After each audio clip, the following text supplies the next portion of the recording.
Musical Talk, the UK's independent musical theatre podcast.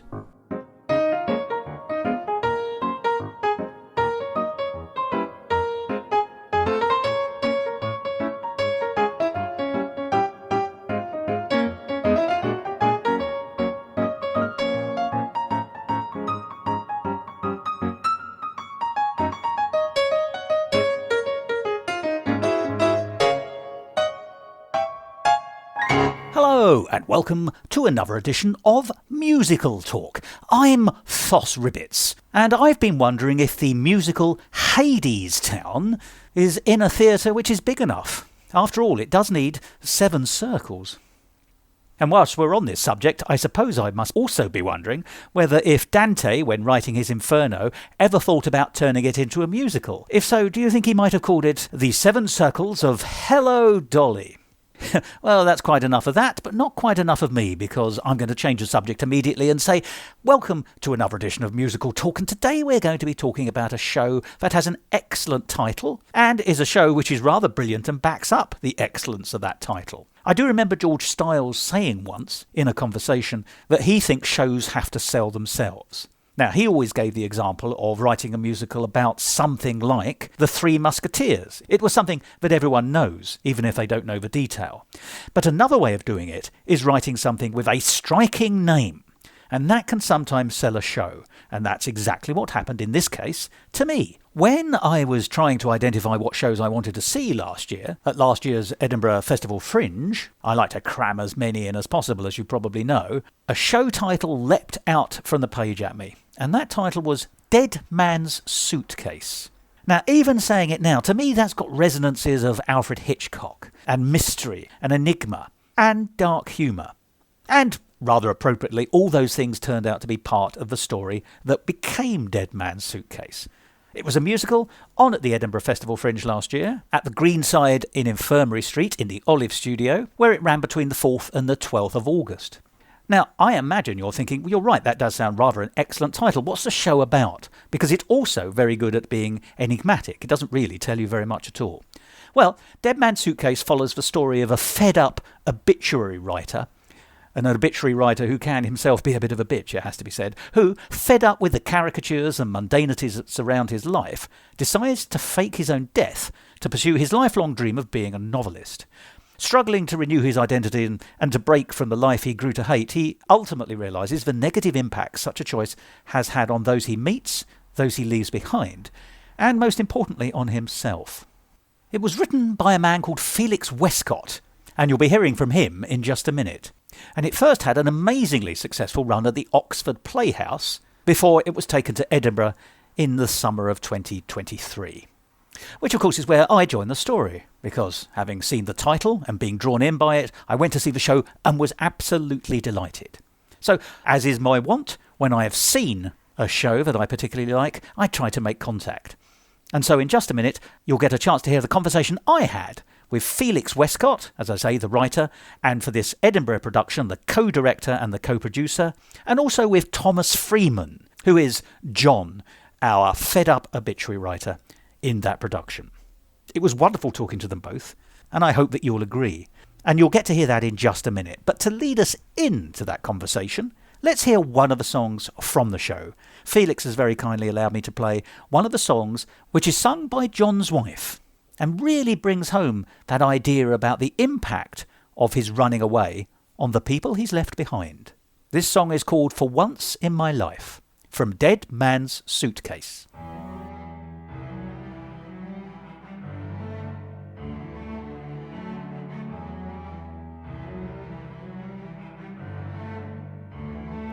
What about me?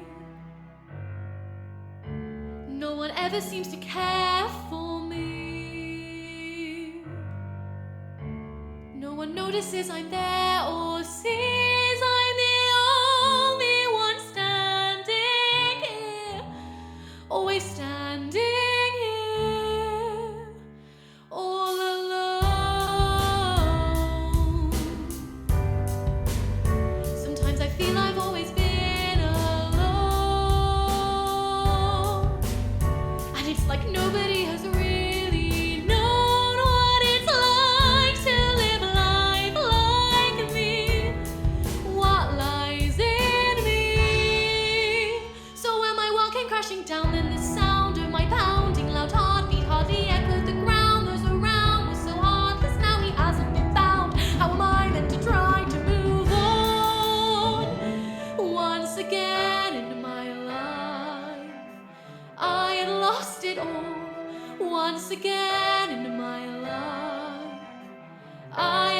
control.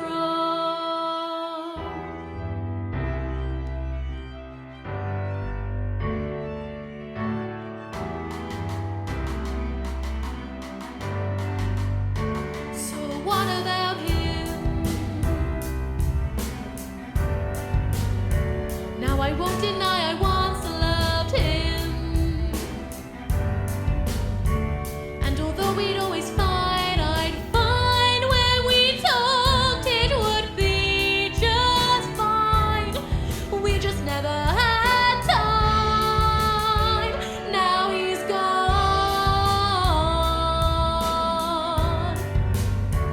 and he's left me with our newborn son. What a mother I'll become. But maybe this could be my time to step outside and be someone. 'Cause now my world's not crashing down. I have found this new chance to start over, standing up for myself and my son, and I'll only do what I've always wanted. For once, I will finally be seen. So for once in my life, everything is mine. And for once in my life, things could fall in line. All I hope is that you're happier there, up where you belong. And all I wish is that you're not wondering when will I come along. Just know that I'll be here, happily living on. So for once in my life, everything is fine. And for once in my life, everything is mine. I'm Felix Westcott, and I am the writer, co-director, and co-producer of Dead Man's Suitcase, which is a new musical comedy about someone who fakes their death. And my involvement in the show, I guess, started when I was 15, which is about 8 years ago now, and when I first came up with the idea to write a musical about someone who fakes their death. And we can definitely go more into how I came up with that idea. I think we might be, yes. We can definitely go more into that. But I've been working on it, writing it for quite a while. After many years of on and off working on it, we put it on in Oxford before Christmas. It sold out, got some good reviews, and I was the director there. And then we decided to bring it up to the Fringe, and I helped co-produce it, and I also got on another co-director. And that's where we are now, pretty much. I'm Thomas Freeman. I'm one of the actors. I play the titular dead man who owns a suitcase. Yeah, I only really joined the project when Felix did it in Oxford. It was the first show, because I've just finished my first year at Oxford. It was the first show I auditioned for. Yeah, it was very fun. It's been a good time. Done a little bit of the production stuff since, but... Well, I'm going to explore both your involvement in the show, both, if I may say, because obviously between the two of you are behind and in front of the stage, which is pretty much 360 degrees as far as I'm concerned. But let's start off with Dead Man's Suitcase. It's a striking title, so perhaps we ought to go back and sort of mine the beginnings of the story so many years ago. What came first, actually, the title or the idea, or, because it's a good title. That is a title that says, well, it did to me. Yeah, we quite like it. I think it is quite a good title, and it's also quite a nice comedy to sell at the Fringe. We've done quite well with ticket sales, which is we're quite lucky in that sense. I think partly because new musical comedy, someone faking their death, it kind of it always, before you even really came to Fringe or knew very much about Fringe, it always kind of felt like it would maybe do quite well here. It feels fringy in that sense. It does. I'll tell you what, the word it is quirky. Quirky. And exactly. quirky sells in so many ways, and well-written quirky sells even better. So amazing. That's where we are. That's what we like to hear. I came up with the idea when I was 15. Are we having like when you were quirky? When I was quirky, exactly. I was so quirky I was doing theatre at school, and I was learning about Brecht, who's a bit of inspiration for the piece, and it was the whole idea of his like laugh until you cry. And the idea is that the audience kind of laughs along, and it's a comedy, and it's a kind of joke taken too far. And my 15-year-old self was like, what would be the perfect embodiment of that? It's like, what about someone who fakes their death? You can't get any more kind of like, laugh until you cry than that. Yeah. And I was like, what about a musical about someone who fakes their death? And I was like, that seems like the perfect embodiment of all of this. And maybe it's like really laugh along, and then right at the end, you actually realize all the ramifications, and it all kind of like, all comes crashing down. And that's when you get the audience sort of crying. Maybe not, but that's the idea at least. Can I just say, the idea of a Brechtian musical has occurred. I'm thinking of Kurt Weill. Of course. You're in terribly good company. Of course. I mean, he has indeed written many musicals himself, so yes. But yeah, that's what it was for me. I actually don't know where the title came from, but it would have come on very early on. I mean, that was definitely one of the earliest things. And I have some great messages of friends. I mean, again, this is 8 years ago now.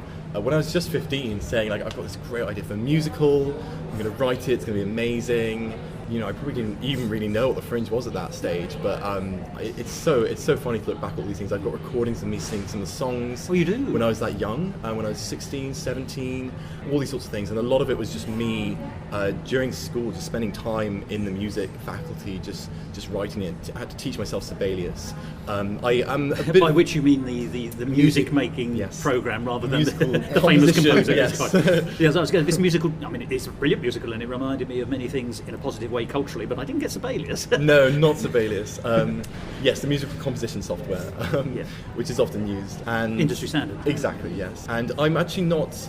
I'm partly a musician. I started playing music from quite a young age, and I can play a few instruments and I sing a bit as well. But I'm actually not like musically trained as such, so my theory is actually not so good. I'm not a music student. I'm actually a medic. I study medicine. Yeah. So quite well done, by the way. Thank you.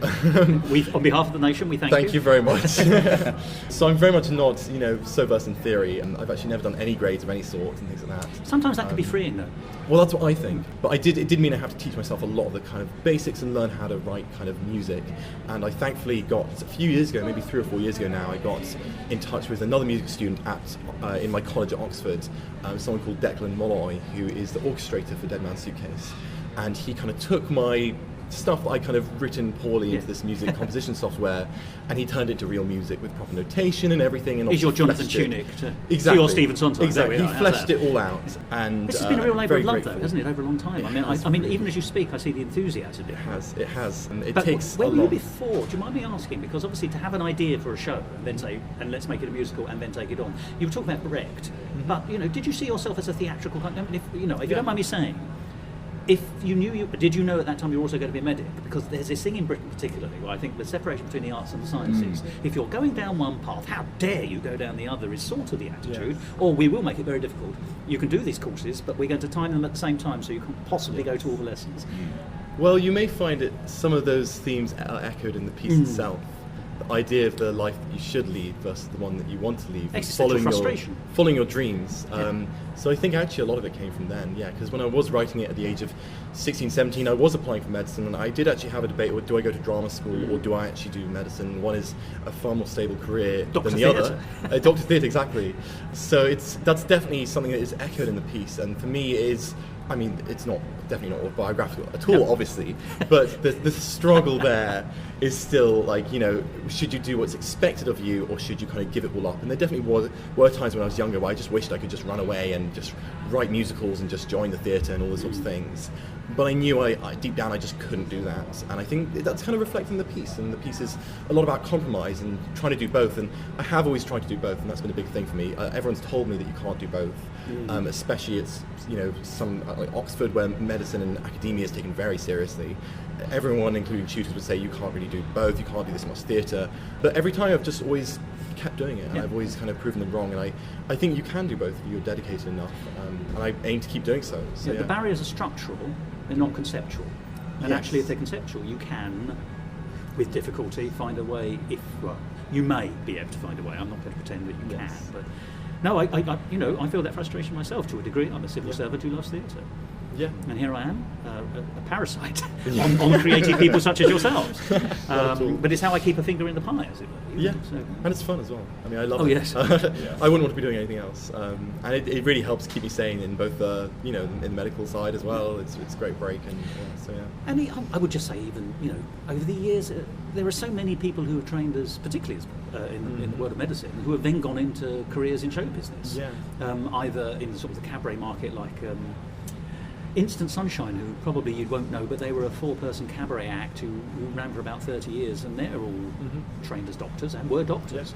Yeah. And Dr. Graham Garden from the Goodies, and I'm sorry I haven't a clue. He's had a huge career, and you'll know hundreds. Yeah. It's a very that idea that you can only be one or the other is very disturbing, and you're quite right. Yeah. It's thematically right in the heart of Dead Man's Suitcase. Yeah. But I suppose I'd like to pick up, and this might take us into the world of acting to a degree. It's interesting that the title didn't come first, but to me the suitcase is emblematic, in the sense it's each person's burden. And when we see it on stage, rather neatly, everyone carries a suitcase with them throughout the piece, as though that is the luggage of their life. I'm sure I'm not being very deep by spotting this, but it's also a very handy set of props. You know, it can be someone's table on which they put their computer and laptop and things. It is, except when you have to get 6 of them onto a train up to Edinburgh, where it's not so convenient to have all this luggage with you. Unless you're using it. Well, the thing about luggage, and I don't think I'd have to explain this to a doctor. That is true. Yeah. Hilariously, we didn't actually use some of the luggage, which is not a great idea. We actually sort of Russian dolled them into each other, which sort of worked, but it did mean we were carrying a lot of stuff. We almost got kicked off the train. Essentially, that's what it comes down to. Goodness. Your suitcase was the titular Dead Man's Suitcase, wasn't it? The one that you I managed to pack all all of my stuff in there, yeah. But we had obviously actors coming from everywhere, and we had some rehearsals in Oxford, so they actually had more kind of suitcases and stuff. Yeah, it wasn't easy, but anyway. I should point out, prop-wise, that when we say suitcases, we mean the old-fashioned carry suitcase, we do, yes. which is a burden, whereas the rolly one is a modern invention and lovely and wonderful, and everyone adores it, but not suitable for this. I will say, when we were getting almost kicked off the train, we did consider changing to Dead Man's Rucksack, which would have been a much easier show to do. Slightly less elan, less title, catchy, I would argue. Yes, but but therefore the title, you must have realised early on thematically that the suitcase. Well, you didn't realise. You wrote it as such. Yeah. I mean, you chose that, but therefore the title must have arisen from that knowledge. That's yes. I think originally lovely visual metaphor. I think there was actually a song originally called Dead Man's Suitcase, which is actually still a song in the show, but it's completely changed, and it had lyrics. It's now got wheels. Sort of. It's now. I think the old lyrics were, "No one packs a suitcase when they die and go away." Is the idea, and the idea that the suitcase was missing because the main character does take a suitcase with him when he leaves, and dead people don't really pack a suitcase when they go for a yachting trip for a night. And they don't take tons of clothes with them, and the idea is the suitcase was never found. Yes. And I think that's kind of where it came from. Yeah. Yes. That's sort of where the title came from, I think. I really quite like that, because in the original run in November in Oxford, the suitcase was definitely less of a symbol throughout. It very much became... So there's the moment where John decides to fake his death, and he's got the line, I fill a spare old suitcase, and that's kind of the first time it appears. And then he carries it around with him when he's in his disguise and he's faked his own death. But before that, it wasn't really in it, and I think that's one of the changes I've really, really liked, is that it's kind of doesn't really leave his hand throughout the entire show now, and it very much, it's linked with his character a lot more, and I think there's a lot more you can play with, and you can read into it a lot more when it's throughout the show. Well, I mean, as you can see, that's exactly what I did. For me, that was, I think it's a really important... It's there if you want it. I'm sure there will be a million people who just say, oh, they've got suitcases, and that's fine, but it really... Bearing in mind we are talking about an individual, and that's the character is John, and you play him, Thomas. I mean, I want to talk about that character in some depth quite shortly, if that's okay. But I'd like to talk to you both at the beginning about actually the Brechtian flavours that you were talking about. It's quite interesting because the opening number of the piece is quite interesting, because in the opening number, no character has yet been assumed.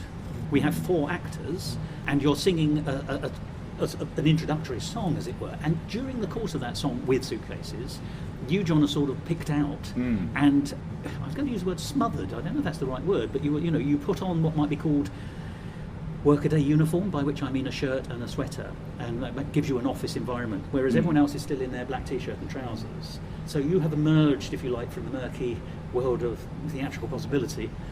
I'm being quite pretentious today, my apologies. But actually we see you leave and become the character in front of us, and that's a very Brechtian thing. It's actually, I'm sorry to use the word Brechtian dissonance, but actually, you can't avoid it when you talk Brecht. We see that happen. That's us disconnecting to reconnect with you, as you do so from your fellow actors. But you're the only one who does it in that way. The others then are allowed to be all the other characters. You are the still point, as it were. Yeah.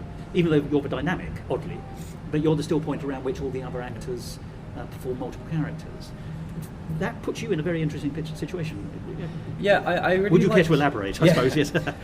I actually think it was a stroke of genius by Felix next to me. Because I think that, Can I say what a beautiful sentence that is? Well, but yeah, I think it's really, really fun to play as an actor, because it allows you to retain the sort of Brechtian separation almost between the audience and the plot, because when we're first introduced to this character, I'm not John initially, I'm me, and then I become John. Yeah.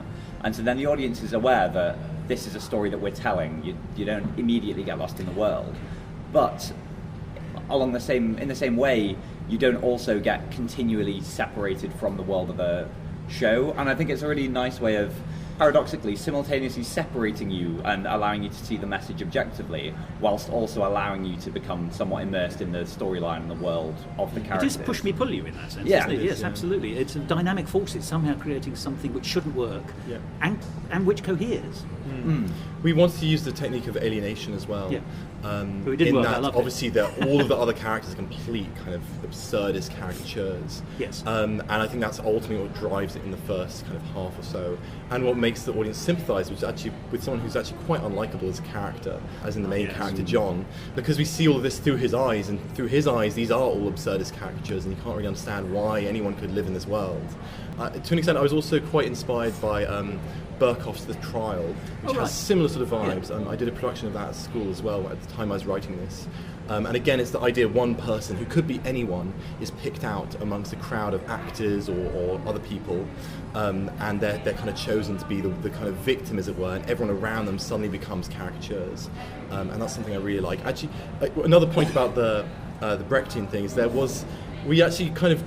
again, at the end of the show, we do kind of come back to that with everyone standing in line, kind of like singing sort of like, quite a forceful message to the audience to an extent, and that's something I also quite like, and is also quite classically Brechtian as well. And actually, we had another moment towards the end where that was happened, but sadly had to get cut for the time. But Right, yeah, okay. it's still interesting anyway. Yeah. Oh, certainly that. But presumably, therefore, there's a longer version available. Is there? This is the Edinburgh cut? This is the original show was about 70 minutes long, I think. Oh, so it's not so not much you've longer. not eviscerated it. No. And we've cut it down to it's like 53 minutes now. And I think it's a very slick, very, very fast, and I'm really pleased with the cut. And I wouldn't actually want to go back to the longer version. If we were to do a longer version, it'd probably be the full 2 acts or whatever it would be. But as a 50-minute show, this is the best. As a short kind of 1 actor, this is the best version. Well, it has a perfect pace for what the story it's trying to tell, and also for the comic beats to work. And there's a lot of comedy in it. But let's get on to John then, if I may. Yes. And I think we've already established a big problem with John. I don't mean a problem in any significant sense, but he's not a terribly nice man. No, he's not, is he? No. But, and I hope you won't mind me saying this, Thos, what you have, and I suspect this helps to ameliorate this, is you have a charm on stage, which Thank came you very across. Did you know that? I hope you did. I hope this is an acting choice, but I'm not saying you're not charming in real life, obviously. But I suppose. how do you tackle a horrible character but make him the central point of a piece in a comedy as well, when comedy's often based on sympathy to a degree, or at least empathy? I suppose it's made easy for me in 2 ways. In that, number one is that he's played very naturally opposite some very, very absurd, exaggerated characters. I'm sure you remember there's the psychiatrist scene where there's a very, very flamboyant, over-the-top psychiatrist talking about it, rapping, in fact, about an Oedipus complex. And my job is just to sit there and look shocked. Along with the audience. Of course. And also in that he's the main character, and kind of because the audience sees everything through his eyes, it makes it almost quite easy to be liked, or to an extent to be sympathised with, maybe is a better way of talking about it. Because while you obviously hopefully disagree with the fact that John's leaving his wife, you can... And his life. His entire life, his job, his child, his newborn as well. He's really not a nice person. But you see why, which I think is an interesting way of seeing it. You see why a person who's not brilliant is doing the things he does, which doesn't really excuse it, but it explains it, which makes it a lot easier for me. Yes, I mean, you're right. There's justification for what he does. Whether or not one agrees with that justification Yes, is the exactly. question that the audience has to grapple with itself. Also, I think it's quite an interesting thing, because I love that, exactly as you say, he's real in a world of caricatures, sort of, grotesques. And that also just naturally makes us gravitate to you, because we fancy ourselves not as caricatures and grotesques in real life, speaking as an audience. But he has a wry, dry, cynical humour to him, or at least that gets projected out of him. You know, we see him irritated on the tube in the morning as he travels into the office, and we've all had that. So there's a sympathetic moment there in some senses, even though, you know, he bumps into somebody else and there's almost an altercation, and then it turns out that person's going to be the person he's going to be working with in his office from then on. Yeah. There's a lot of that kind of thing. You're world-weary or tired, but also it's a tragedy for you. It is a tragedy for the other characters who are in your life and are affected by you. Listen to me, No, not of for course. John. But you can see he's terribly dissatisfied, and that is a sympathetic thing. I'm still grappling with this idea of the sympathy and the non-sympathy in the same character. But it is Yeah. very easy to feel for John and understand him. It And is. he's closer to us than distant, if that makes sense. I think that's another thing we had to change, because we did some, as I said, a bit of a rework from the original run. I think that's the thing we focused on, is how do we actually portray John? Because on the one hand, we don't want to excuse his behaviour, because obviously No. it's treating as, if he's dissatisfied with his life, what's the most extreme thing you can do? And then the message is, that doesn't work. You can't just start again. You can't just throw it all away and chase your dreams. You have to work. You have to compromise. But then at the same time, if you portray him as just a villain, then Yeah. no one sympathises with him, and then you just think, oh, well, he's just not a nice person. And I don't think he's a villain. No, not at No, all. I just yeah. think he's just a fool, I think is the best way to describe him.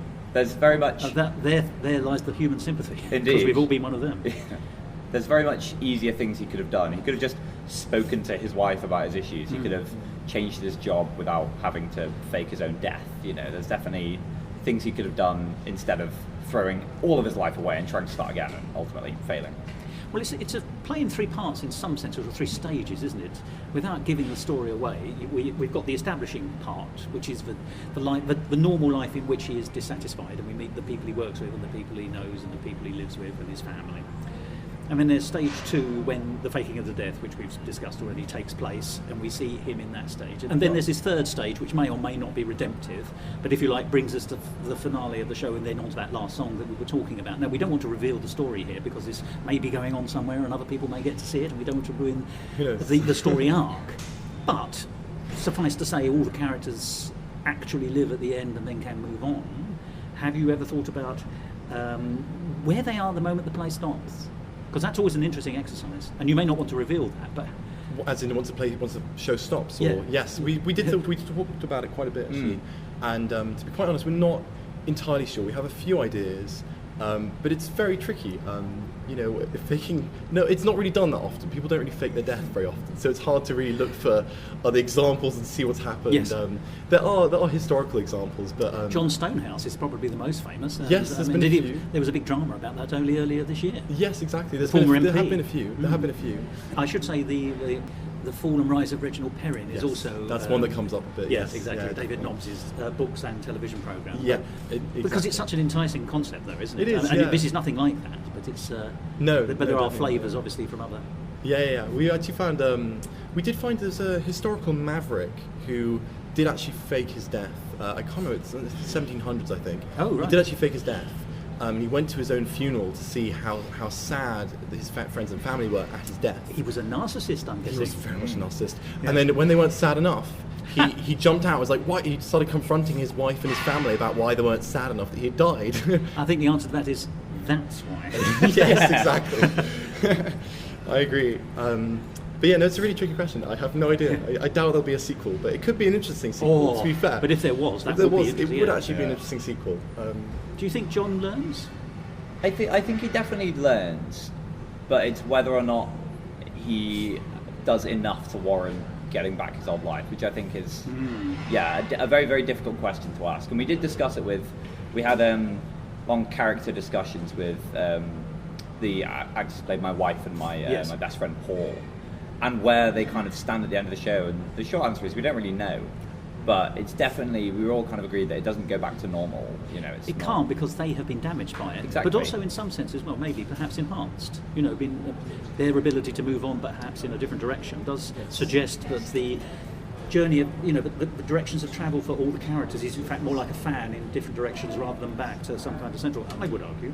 Well, I suppose the flip side to faking your death is that while you can see what your life would be like without all of your friends can see what their lives would be like without you. And obviously, if it's not as bad as they anticipated, As all that, then Now, can I say, I think one of the strokes of genius of this play is the profession that John has. I love the fact he's an obituary writer, and not a terribly happy one. But that immediately, I mean, first of all, it's a funny thing, oddly. People don't spend a lot of time thinking about obituary writers, but if your day-to-day is to talk about people who have gone, who you've never met, then you are likely, I suspect, over time to get a slightly warped view of the world. It can be dislocating. It feels like a dislocating job to me. I may be paying an enormous disservice to those many people who do serve that function. You know, there are obituary writers today. That's very true. But it certainly seems like, you know, it's a disconnect. It's a Brechtian disconnect from real life. And you can see why John is one step away from a vibrant, happy working life. He's constantly steeped in death. That sounds terrible, doesn't it? But he is, without being a killer. I think worse than that, he's actually writing about people who are far more impressive than him. Yeah. And he makes that point, doesn't he? And that's one of the lines is, who's going to write about me? And I think that's a question that, I don't know, I'm sure a lot of people ask themselves, you know, who would, you know, if you were to die tomorrow, who would write about you, you know? And I think that's something that he does think about, and I think that's one kind of thing he has in common with the audience, and that's where he does get some sympathy, and he does strike a chord as being this sort of everyday man, as it were. Well, are you aware of the late Hugh Massingbird? No, I'm not sure. Late Hugh Massingbird wrote obituaries for one of the quality newspapers in this country, and then wrote his own autobiography. I mean, he can only write his own autobiography, but he wrote his autobiography, which is now ultimately his obituary, oddly. It is, you know, it's the life story of an obituary writer.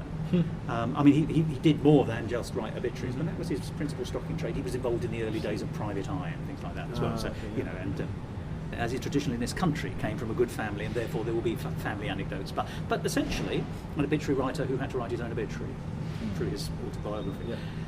I merely throw that in because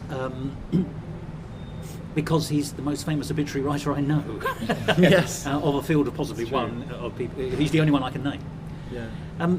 But I love that conceit, but I also love the fact that it also then pays into the development of the story.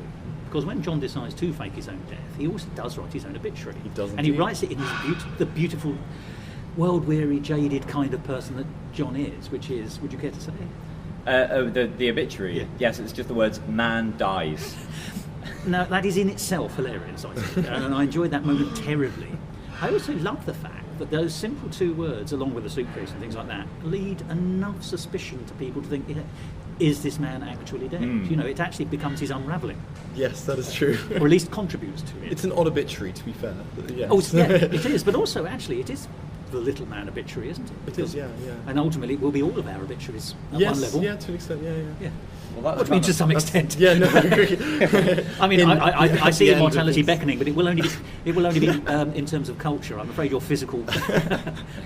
So true. Yeah, it's an interesting one.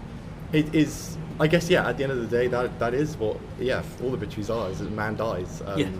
And the rest is just kind of like what he did in pomp and between. all those other things. Yes, exactly, yeah.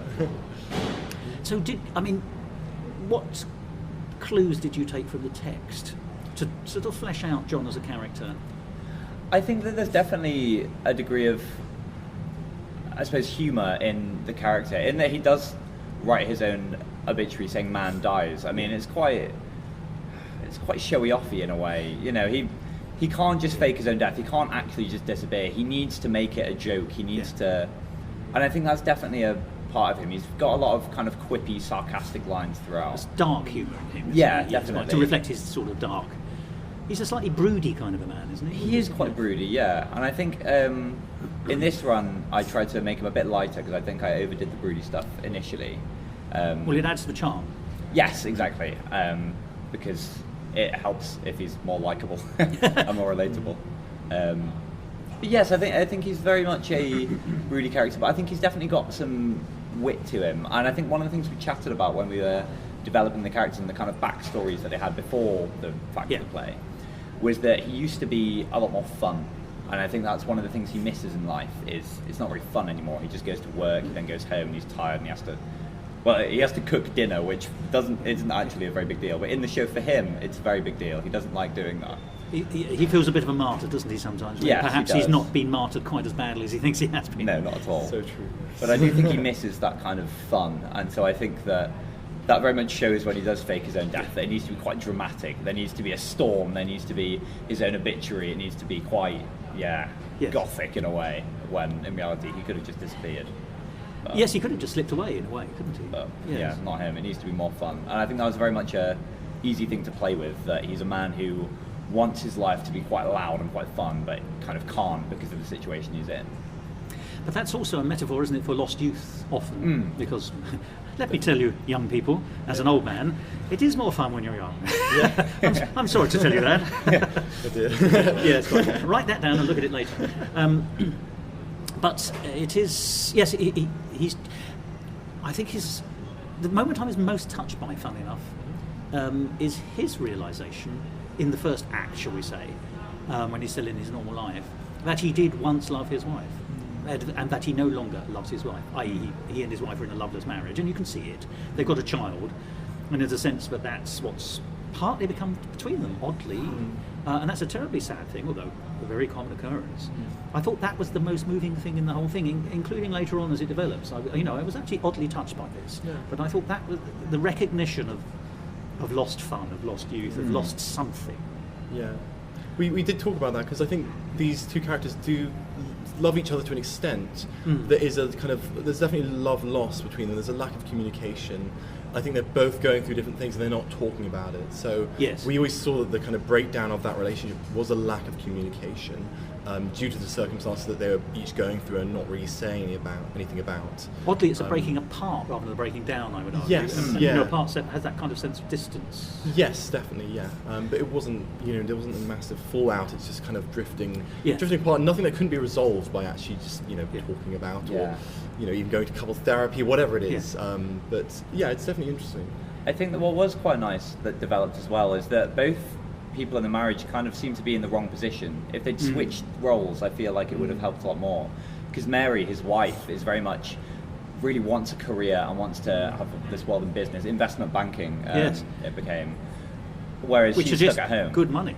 Of course, exactly. Yeah. And John is stuck in a job he really, really doesn't want when he realistically just wants to sit home and be creative and write a novel. And is stuck in because he doesn't get promotions, and so presumably there's a suggestion there's not a great deal of money in that. I know it's not just about money, but if you have enough money, then other things come more easily.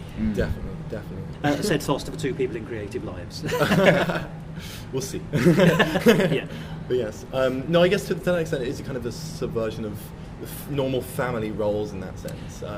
Because Mary is definitely actually far more driven than John. Oh yeah, the main and you see it. character. I mean, she's reading textbooks, isn't exactly. she? Whilst caring for a baby, which is amazing.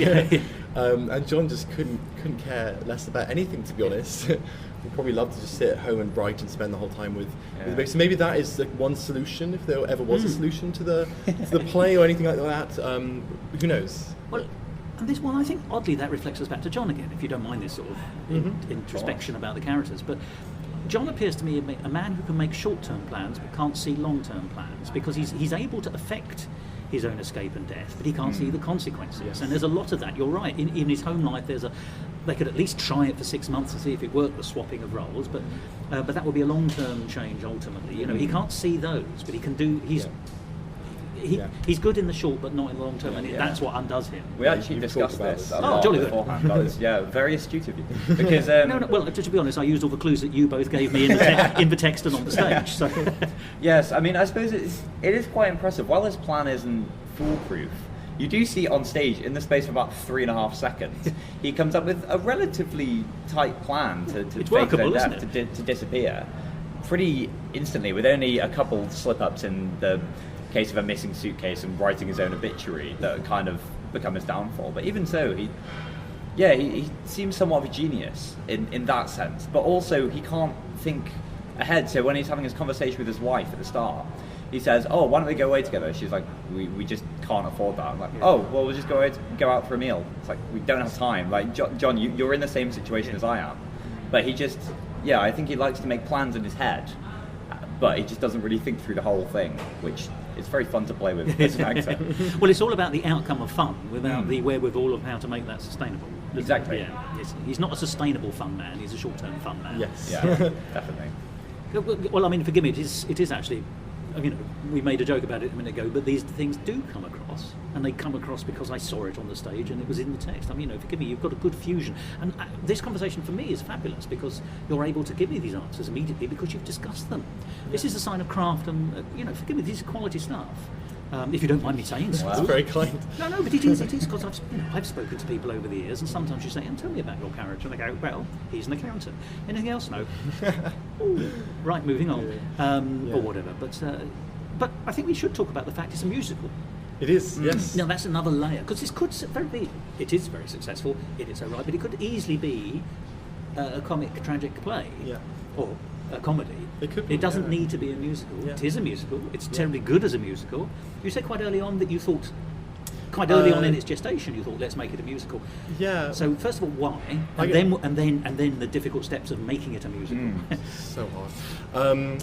I don't know why it's a musical. I'll answer the first question. I guess. Didn't you discuss this in the group? A lot of this is again one of those things that just kind of came about when I again was quite young, and I guess the answer would really come from my journey into musical theatre, which is I've always loved theatre from quite a young age. I always thought you're saying all the right things. I would like musical theatre as well, but I initially started off by writing plays. I started by adapting plays and then writing plays and then kind of adapting musicals and then eventually got into musicals. And it was only about a year or two ago I kind of realised actually musicals are just really what I care about, and it's when you start sitting through straight plays and just waiting for them to start singing and they don't and you find that disappointing, then you realise that probably you should just focus on the musicals. So I do like... Certainly the West End is making that easy for you. It really is these days, it's wonderful. I do love plays, obviously. Yes, of course, as do I. But I realise as a writer and director I'm really more focused on musicals. So what does that... Forgive me, let's explore that just a little bit if you don't mind. Of course. Why? What does that offer you? What does... I mean, I know the answer to this, but I'm always interested to hear what people think, and it's an open question. What does a musical give you extra that allows you to explore than that the speech marks, and I'm using the word horribly, a straight play, big speech marks, yes. Let's say drama for shorthand, yes. Cannot quite offer? Do you want me to go first? Yeah, I actually don't know. So what I think... By the way, it's very brave, straight in. Yeah. Very good. I have no idea. What I think is fun, especially in this show, is that the songs allow you... I'm not saying a play can't do this, but the songs kind of allow you a in-depth look at the characters' thoughts in quite a fun way. You don't need to show things through what they're saying, and you don't need to do a clunky break and speak to the audience. Oh, yes. It's very much... Or have a narrator, even worse. Exactly. Oh. And so my favourite number, I think, or one of my favourite ones I get to sing, is the song Fake My Death. Where... Tell me, what happens in that? It's a song where John decides to fake his death. But one of the ways that Felix initially pitched it to me is it's very much like a Disney, I want number, this is what I'm going to do. I think you mentioned from Hercules, I Can Go the Distance, as one idea, and that was my favourite film growing up, and I thought, it's exactly that. It's a very much a cheesy look at how great it is, and almost I think that's the humour in it, is that it's quite a cheesy Disney-fied song about someone who's deciding to fake their death, which is quite a ridiculous thing and quite an absurd thing, and it's almost like, I'm going to achieve what I want through doing something really, really ridiculous. And I think that kind of levity in the show means that we don't have to get stuck in what is actually quite a dark plot and quite a, there's some real heavy, I mean, he does ruin the lives of people around him and his own. And I think it allows us to discuss that in quite a light way. Comic leverage. Yes, I think so. Without it seeming like we're making light of the issue, and also, I think it's a nice way of doing it without having to add in anything clunky to explain what's going on, and also not getting too bogged down in the kind of dark, sad bits of the show. I think you're right in that, like, not only do the songs add a lot of pace, like kind of energy and excitement, and also just movement on stage and variety for the audience. They bring dynamism in their own Definitely. Right. On top of that, they also do offer another level to explore as a kind of creative, which I really love. And so, for example, another sort of thing we did with the music is a lot of the songs that Mary has, who's the wife of John and is far more of a realist. Yes. They're far more grounded, they're far more poppy, they're quite heavy in the piano, especially in the low piano, and they're far more kind of like kind of consistent rhythm, standard rhythm, far more pop ballady. Whereas John's kind of all over the place, to be quite honest. Yeah. He's symbolically quite. so. There's there's a bit of swing in there, kind of big band, La La Land-esque, very dreamer kind of style music. And that's kind of another level of conversation you can have, which it wouldn't exist in a normal drama, I think. Well, they do act as sort of, once again, leitmotifs for the characters. You're quite right. You know, Mary is feet on the ground, and John is head in the clouds. Actually, Yes. Maybe that's the reason for their breakup of their marriage. I think as well they can help to. You mentioned pace, and I think that's a really important thing. The pace of even just like the plot. So John has 2 very rapid spoken word numbers, and they are at the moment he's faking his death, and at the moment he's realizing that maybe his new life isn't exactly what he wanted it to be. The grass isn't greener. No, exactly. And I think that having something so rapid and fast is really quite. Yeah, I think it really helps to develop the story of John's life is kind of spiraling out of control, but then towards the start it's a lot more slow, a lot of the songs are a lot lower, they're quite repetitive, and I think that's really, I think it's a fun way of illustrating what's going on in the plot through quite a fun medium. I like that idea of 2 very fast sort of pattery songs, should we say, just to, once again for shorthand, because it sums up some of the things we were talking about John as a character anyway, because John as a character he is quick-witted, we've said that, quick-witted without the long-term planning. You know, quick-witted, he's quixotic in a way, and that sort of the speed of the character shows his quick thinking, doesn't necessarily signify anything beyond the quick thinking. No. So actually I like that. The choice of song there is characterful, let alone the content of the song, if that makes sense. Yeah, definitely. Yeah, I think Tonally it works. Oh yeah, definitely. And I do think the plot, the music really helps move the plot along. I think that's another big benefit to having a musical over drama, is that I would really struggle writing the same and getting through the same amount of plot in the same amount of time if it was all just kind of spoken dialogue, because I think sometimes it does take a lot slower. And the beautiful thing about now is we're so far beyond the time where the songs were just solely just to kind of add on to the character's emotions. Right. Now it's obviously so standard that it's so crucial to moving on the plot, songs are.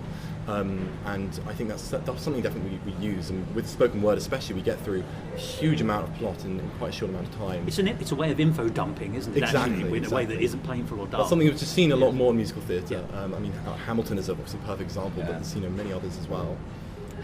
The word perfect is doing some heavy lifting there, but I'm not going to disagree with you. Yes, that's fair enough. A debate for another day. But no, it's obviously it's a magnificent piece in its own right. But other views are available. But let us also songs offer the opportunity to concertina time, either extending it or making long time short. You know, and this takes place over time, doesn't it? Because we see 3 very distinct stages of John's life.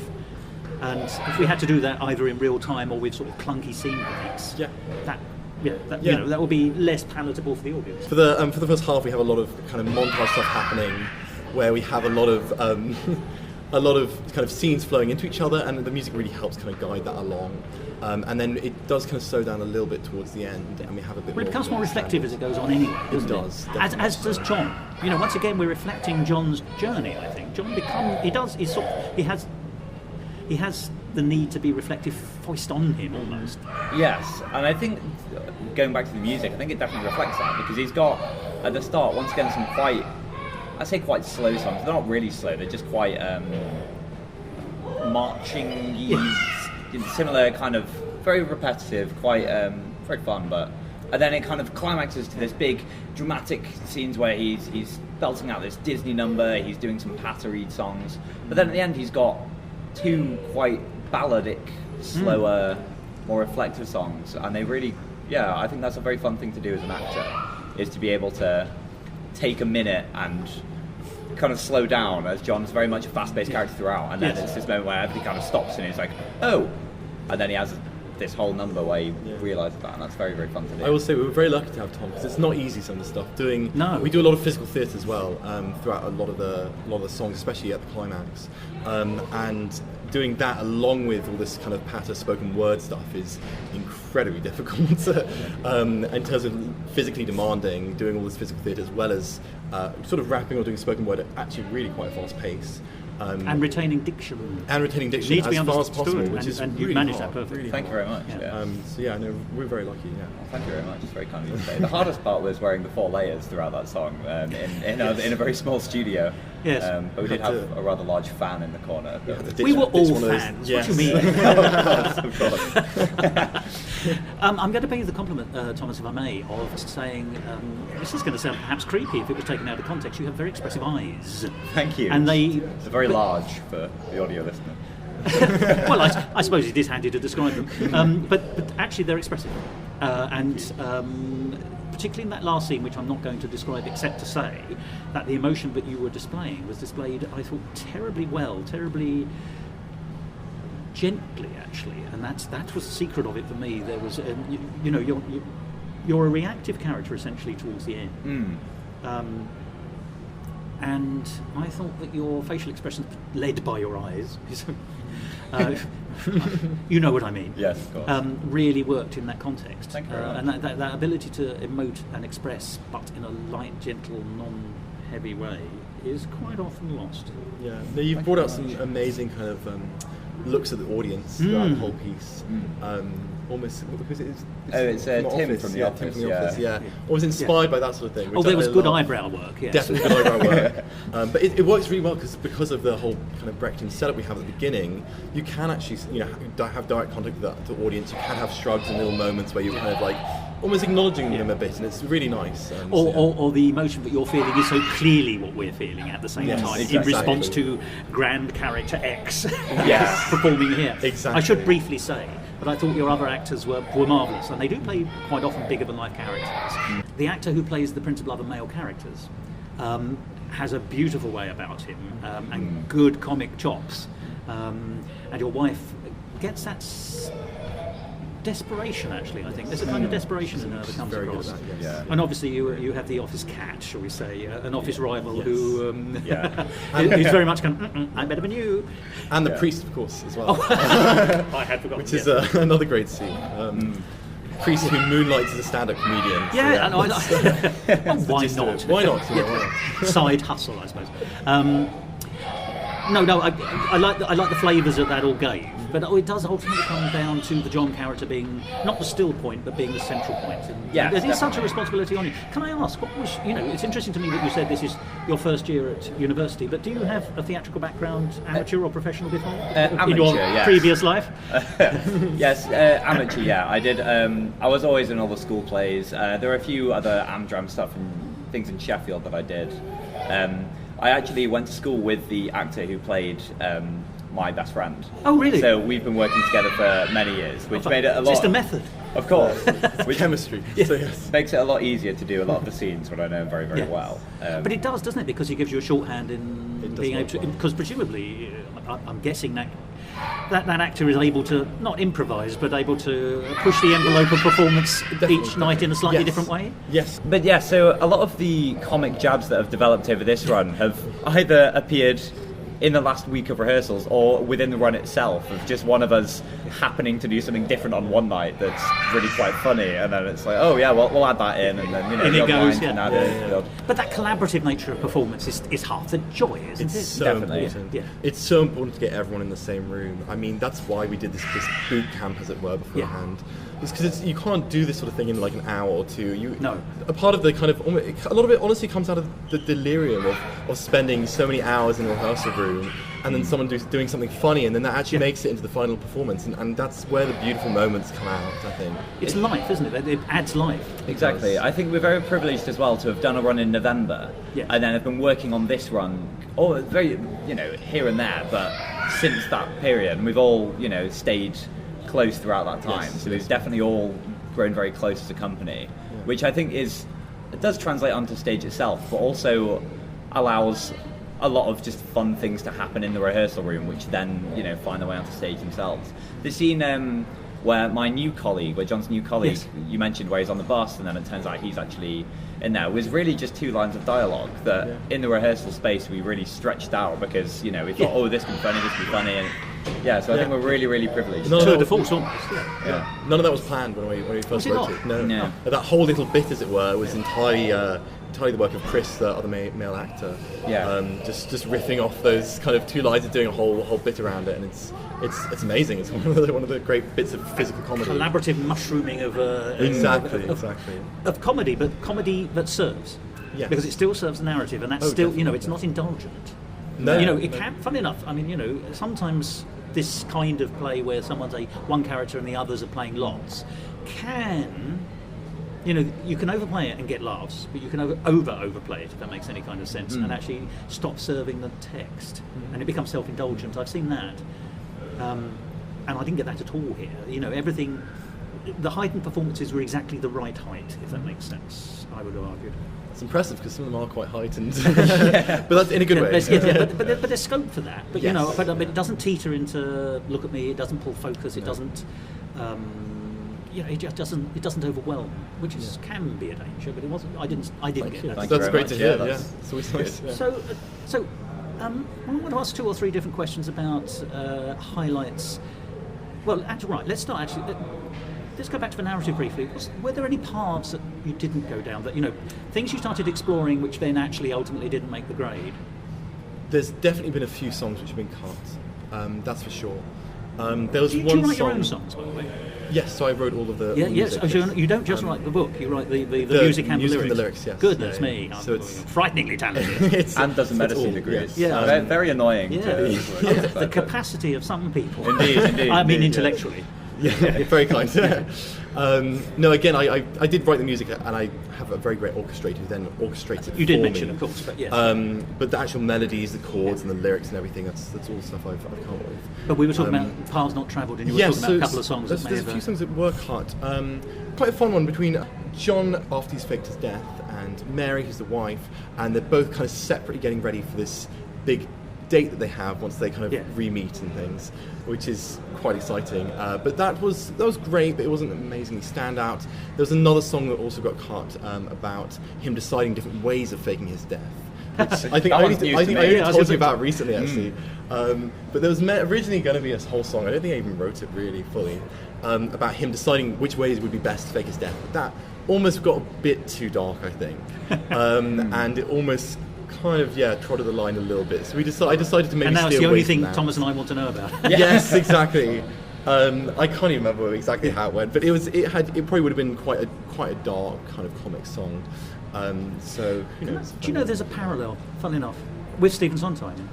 He did a musical called Anyone Can Whistle in the 1960s. Oh, interesting. And it was a terrible, terrible failure. I think it closed after 9 performances. Oh, wow. Yeah, proper failure. Yeah. It was a show he did after a funny thing happened on the way to the Forum. Oh wow. Okay. So it wasn't as though it was a... he'd had a bona fide success. Wow, okay, fair. But as so often, things were cut in order to try and stop it from flailing, but it didn't work. And one of the songs that was cut was called There's Always a Woman. And the 2 principal female leads, and it's interesting that it has 2 very, very strong female characters, the one who speech marks the heroine and one who speech marks the villain.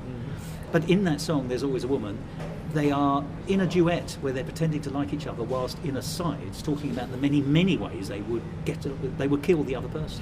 So it's a murder list song. Yeah. So it doesn't sound unlike what you're talking about. Yeah. But it's interesting that it was cut. Now it's quite often reinstated when it's put back in because it's too good a song not to. And actually it's both comic and characterful. Yeah. I think if we were to extend this show further in terms of length, it would probably be a song that might go back in. We reused some of the music, so some of the melodies was put actually under it's an integrated another score, one of the songs. But it could definitely be something that would be brought back if we were to extend it and take it further. It just sounds intriguing, that's all I'd say. It would. I think now that I'm probably more mature and I know a bit more about theatre and stuff, I would like to think I'd have a better stab at balancing it correctly, because I think it would have to be quite carefully balanced. But yeah, it would be an interesting one to consider putting back in maybe at some point. Has the audience told you anything as well? Because the audience are the final arbiters of what is good and what is bad, indeed, and they will also tell you what's funny and what isn't funny, which may not be what you think is funny and isn't funny. Yeah, we've It's definitely an open question. we made quite a few changes after the Oxford run in terms of the script, just like small adjustments. I think we kind of fleshed out a few of the characters slightly earlier on, and we kind of shifted things a little bit, so he kind of fixes it slightly earlier, so we see a bit more of the ramifications. But we haven't really heard that much from the audiences in Edinburgh, really. I mean, we've only done 6 or 7 days of performing. So it's all been very positive, which is brilliant for us. That's the main thing. Yes, It's good. Exactly. Yeah, I think we did make some edits just to kind of tell the story in a more efficient manner. There was, in the original run, there was another woman that John starts seeing after he leaves his wife, which is a very interesting thing to play with, but not crucial to the telling of the story of John, faking his death and realising that what he really wanted he had all along. And oddly, I think makes him less sympathetic. Exactly. Because funny enough, leaving his wife for a non-sexual reason, I mean, it's odd, isn't it? But in current mores, that seems, unless it's unacceptable at one level, it's also less unacceptable than leaving her Yeah. for another person, even if that person's... Yeah. I don't know how to explore that too much. No, I know but what you mean, yeah. I suppose it's less personal, isn't Yes, it? isn't it? Yeah. Yeah, and I completely forgot we cut a whole character between Yeah. the runs. But yeah, no, he did actually go off and stay with her and kind of live with another female character after faking his death, and then kind of got kicked out quite quickly by her as well. But that was all being cut, and I think probably for the better. I think for the reasons you actually said. However, the flip side there is you've just said that because she kicked him out, that's the flip of what he does to his wife. So he leaves his wife, but she that was the boots thing. him. Yes. So I do see the parallel. I can see Yeah. that is quite enticing. And I think there might have been thoughts about having those two female characters having a mutual song of hate about John, the main character, having seen both kind of sides of him pre and post kind of faking death. Yeah. I think if it was a 2-hour show, then that's something we could play with. But for the Yes, 50-minute free Yes. slot, just no room, is there, in No, some it's senses? really not. But what you've got is brilliant. So I'm going to ask you Thank what's you. a terribly reductive question as we start drawing towards an end, I think, conversationally. Individually, what's your favourite moment? wow. Yeah, I know. It's a simple it question, is. isn't it? So I can actually say mine. My favourite moment is a song called "For Once in Our Lives." Sorry, "For Once in My Life." In fact, this is two. "For Once in My Life," which is, I think, the main female ballad, which John's wife has immediately after he faked his death, after the funeral, and it's a song that I absolutely adore. I mean, it's sad to say that because I obviously wrote it, but No, but I asked you the question, It's and- one that I've obsessed over the most. And Eva, who's the actor who plays it, does such an incredible job She does. every single night with that song. And It gives her power. it does, and I think that's the thing. And I actually, it's maybe less apparent in this version, but she's not a major character in the first up until that point.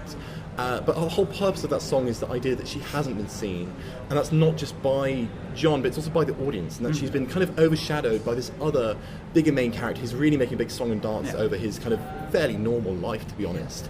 And she's the one suffering, and for me, that song is her moment to step into the light, and it's such a that is the one that always gets me every performance, and it's one song I've obsessed the most over. It's definitely my favourite song. So that's probably one of my most favourite moments actually in the whole show. I can see why. Yeah, I'm going to be very irritating because I have two. Give me both, on the one hand and on the other. On the one hand, in the end, which, without spoiling too much, is kind of either John's wife, who plays John's wife's final number. It's just so powerful, especially as I'm an actor, and in this version I kind of just stand there and have to take this song that she's singing. I mean, you do this is where you do your reaction performance. Yeah. I mean, you came to me during rehearsals asking for some direction on that moment. And said, I don't know how to feel because I feel so awkward just standing there. And she's just singing at me, and I was like, yeah, good, you should. That's That's exactly the what whole to do. point. Yeah. just channel that awkwardness, Yeah. and you'll be fine. And I think that's what you've done. And I Oh think yes, it's world swallow me up looks. Yeah. Yeah. I think it's very fun when John, throughout the whole thing, has been kind of trying to excuse himself and going, "Oh, my life's so awful," to then suddenly have this moment of somebody saying, "No, what you've done is really, really horrible," and John going, "Oh yeah, it really, really is." The pulling up moment, isn't it? Yes. The other one, for less significant reasons, is so in the original run, I actually played both John and the Paul/the psychiatrist character. Not the same. Not night. on the same Not on night. the same Oh, night. yeah. Depending on which Yeah, night. yes. And so the Song song calls. called Reset Button, where the psychiatrist comes in and has a very interesting experience with John, was always, I think, my favourite number in that run because I got to play both parts on different nights. So I got to You both and be the Benedict person- Cumberbatch being the alternative, presumably. Exactly. Yeah, Exactly. yeah. And that is, I mean, that scene is one moment the audience have always loved the most, I think. And that after the Oxford run, we were told, whatever you do not touch that scene. Yeah. And we touched it a little bit. I think we even made it even better. To be quite Honed it, honest. right? Yes. But yeah, that's always one of the audience's favourite scenes. Is the psychiatrist number. So, And yet it's also so important, isn't it? Because yes, it's a great scene in its own right, and yet even though the advice that John gets from his psychiatrist is not, I would argue, tremendously helpful, No. he does walk away with the reset button With the idea. answer, yeah. Yeah, so and that fires off It the does, rest of the plot. yeah. It's so important dramatically. It is actually, yeah. So he inadvertently gets something Yes, from the it does, psychiatrist, yeah. despite the psychiatrist. Yes. That's the Exactly, comic yeah. conceit, whilst at the same time serving dramatically. It is interesting. I like yeah. that. It is interesting. Well, good choices, gentlemen. Good choices. Thank you. Now, Thank you. coming to an end here in Edinburgh, the run, what is the future for Dead Man's Suitcase? I hope it won't be packed up in a suitcase, he said painfully. I honestly don't know. I don't know. I've spent a long time working on this show, and getting to Edinburgh has been a huge amount of work from everyone involved. It's a challenge. I mean, let's not. And in a cost of living crisis, it's a double. It's challenge. a huge challenge, Yeah. and I have to say it has been. For the last year or so, every day I've had to spend a good 2 or 3 hours working on this, and it's not easy. You know, it's tough when you've had a long day and you just want to. You're not thinking of faking your death, are you? Going abroad in a hat. Not yet. But it is a huge amount of work, and so I'm honestly not sure. It has done really well actually here at the Fringe. Yeah. We've sold out, which is amazing, and we had one good review. Hopefully, we'll have a few more coming through, and it's clearly a show which you can sell quite well at Edinburgh. Quite. So the honest answer is I don't know. I have other things to do. I hopefully will eventually become a doctor at one stage. Please keep a finger in the creative pie. I'm sure I will. Don't worry. And I'm sure these guys also have many other things to do. But yes, there's a chance that it may come back, and I don't know. But if people approached you interested in looking at it, that would be something you would work. 100%, yes. I think Always interested in this kind of was the thing to do with it, which was nice. When we did it in Oxford, it was because there's always shows on in Oxford. It was a really fun thing, and then we thought, let's see if we can take it to Fringe. And then we worked on the 30% audience attendance was the kind of statistic we were aiming for. And we've got 95% audience attendance. So I think it's done a lot better than, with respect, I think it's done a lot better than any of us thought it would. Well, you can't come into Edinburgh expecting a success. No. Exactly. But you got one. Exactly. Yes, and So you I think absolutely did. Yeah, thank you. Yeah, I don't know, to be quite honest. I mean, we'd love to take it further, is the honest answer. But we will have, I have degrees to do, these guys have degrees to do. Will it come to Fringe next year? Maybe. It is something that I am considering. We'll have to see. I would love to come back to this is my first time at the Fringe. In fact, this is all my first time at the Fringe as well. You seem like veterans. Not at all. Not at all. We've been in Edinburgh Fringe for about 10 days is what it has been. You seem like people who will become veterans. Hopefully. We've done a lot of drama. I've certainly done a lot of drama, but I've never been to Fringe. So this is such a wonderful experience, and I definitely want to come back next year. Definitely. My dream would be to bring back a show for the full run next summer. And I don't know what that show would be.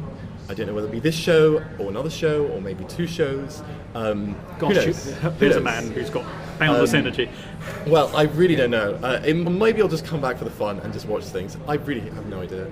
But we'd love to take this further. It's clearly, we're really proud of it. I think it's done really well, so one thing. I mean, I knew this would be really fun. I mean, I love theatre, and with over 3,500 shows on in a month. Yes. What could it sounds perfect. But I think that it's definitely there's been a lot more to it than anyone could have warned me about, and so I think that warned is a great yes. But I've loved every second, so I really think it'd be nice to keep going. Well, as we sort of head towards the end of this conversation, we've spoken about what next for the show. What next for you, Felix and Thomas? I'm planning to... Either separately or together creatively. I mean, actually separately for now. At least. know. I'm planning on directing a musical called John and Jen by Andrew Leeper, who also did the Wild Party of his liver. Yes, Wild Party. Yes, and what was the other famous one? I can't remember. Complete blank. Anyway, yes, Andrew Leeper, John and Jen. That's just going to be in a small kind of venue in Oxford just before Christmas, which I'm really looking forward to. Again, that'll be very low pressure, hopefully, just a chance to explore and just have some fun. In terms of writing, there's a lot of ideas. Yes. There's a lot of ideas, and I will take some time, and I think I'll just see what fills that time and see what happens. But there will be, I definitely plan to keep writing, which is exciting. I'm delighted to hear that, because actually that's the thing I'd really like to take home from this conversation, is that there could very well be another musical from you, Felix. Yes, that's definitely the plan. It's more which one, as opposed to whether there will be one. I appreciate you have all the other things in your life you need to do, but if you want something done, ask a busy man, is what they say. Yes, well, that's fair enough. What about you, Thomas? Well, so as I said, I've just finished my first year at Oxford. And what are you reading, by the way? Do you mind me asking? History, ancient and modern history. Excellent choice. We'll all become history eventually. Well, exactly. No, so actually out of this show, we've made our own little production company within Oxford Drama. So myself and 2 of the other cast members, bear in mind there's only 4, and one of them's going on a year abroad. So 3 of us have made our own little company, and we're going to put on a production of Frederick Knott's Dial M for Murder. Oh, yes. Yes. So that's Ray Milland was in the film. Exactly. And Alfred Hitchcock directed. Big boots to fill, if you don't mind me asking. Yeah, indeed. So I shall be directing that next term, which will be... Oh, you're directing, well done. Yes, we'll give it a go. We'll Mr. see what Hitchcock. Yeah, it might be my only foray into directing, sure. depending on how it goes. What's the name of the group? It's called Broken Wheel. Within Oxford Student Drama, but that actually comes from the initial run of the show. We initially used a table that was on wheels, and on one of the performances, Chris, who plays a psychiatrist, would jump onto the table to leave the scene, and then would get wheeled off. Yes, and that's table surf. Yeah. Yes, exactly. But on one performance, one of the wheels dramatically snapped off and rolled across the stage, and then I was forced to pick it up, and then obviously the audience started laughing, and I almost, alas, poor Yorick, this broken wheel as I went into a monologue, and then because a lot of the... Sorry, can I just say, good cast, bad caster? Yeah, of course. I'm here all week. But yeah, I think so we named it after that, after all the... So it's very much from this show we've made our own little thing, which would be nice. And do you have a website? No, not yet. Right, so how can people contact you before looking for your ultimate websites when they do arrive? People can contact us by, if you follow at Dead Man's Suitcase on Instagram, TikTok, Facebook. The production company is also Triple Check, so that's at Triple Check Productions. Again, How are you spelling Instagram, check? Facebook. Check as in the checkbook. So with a Q. Q-U-E. Excellent. Yes, triple check with a Q. I mention that because we have American listeners who don't spell check with a Q. Very true, very true. And you can also email us at triplecheckproductions@gmail.com. Would be the one to email. I don't know if you want to talk about Broken Wheel. I mean, I can easily be contacted through Triple Check, but if anyone's in a desire to contact me and not Felix, then Broken Wheel Prods Productions was taken at gmail.com. Yes, but I can easily be contacted for any of the things that Felix has just said as well. Perfect. Well, gentlemen, I can only tell you that I really enjoyed Dead Man's Suitcase. I really enjoyed talking to you both about Dead Man's Suitcase. And I hope very much that this is not the last time I have the opportunity of seeing you in or behind shows and in front or in behind a microphone. I can tell you, I hope so as well. So yes, definitely. We'll try to make that happen. Thank you very much. Thank you very much. Thank you. Cheers. Musical talk. Well, there we are. Dead Man's Suitcase. And you've just heard me talking to Thomas Freeman, the excellent actor who played John, the central character, the dead man who owns the suitcase, if you will, and Felix Westcott, the incredibly talented man who wrote it and brought it to the stage. I'm really grateful to them both for giving me so much of their time to talk about this show, and it's a show that I hope might have future legs. So if perchance you do get a chance to see it or hear some of the songs from it, do take it up. It's excellent. And my hope is that I shall see both Felix and Thomas at future Edinburgh Festival Fringes, perhaps with this show or perhaps with others. Well, I think that brings this episode to an end. In fact, I don't just think it, I know it. So I shall be assertive and insist that you understand that too. And if you really aren't getting the message, I'm going to use the one word which really should bring it home. And that word is not flatiron. It is goodbye. And I'm using it now. Goodbye.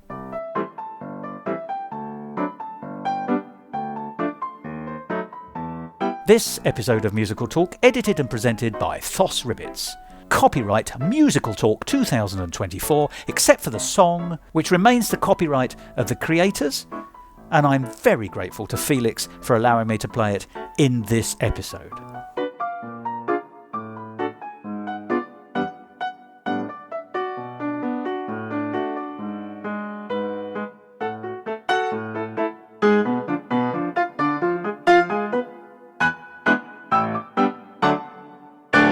To find out more about the world of Musical Talk and listen to past episodes, go along to our website www.musicaltalk.co.uk or subscribe to us on Apple Podcasts and follow us on Facebook, Instagram and Twitter. And if you want to follow me on Twitter, you can at Musical Talk Thos. Obviously, if people walk past or a gaggle of children come in, there are children's shows on here in the morning, and sometimes thousands of toddlers shouting, "I want to go to the toilet," come in. I've discovered that is exactly what they all shout. Yes. We'll just carry on unless somebody walks past making such a racket, Sure. or is playing the trombone, and then we'll take it from there. So, Perfect. I think a lot of the comedic kind of hits have developed because we had about a week of rehearsals beforehand, and a lot of them just came. sorry, do you mind if we just come in just a little course, bit? I'm yeah, so yeah, sorry. of course. I didn't actually think it was necessarily going to happen with one child playing the role of 15. Well, that's okay. Impressive, isn't it? Isn't it? Sorry, you were saying. There's a 50-minute version, which is what people want to do in places like here. There may be an experiment. I'm going to say, sorry, my last words.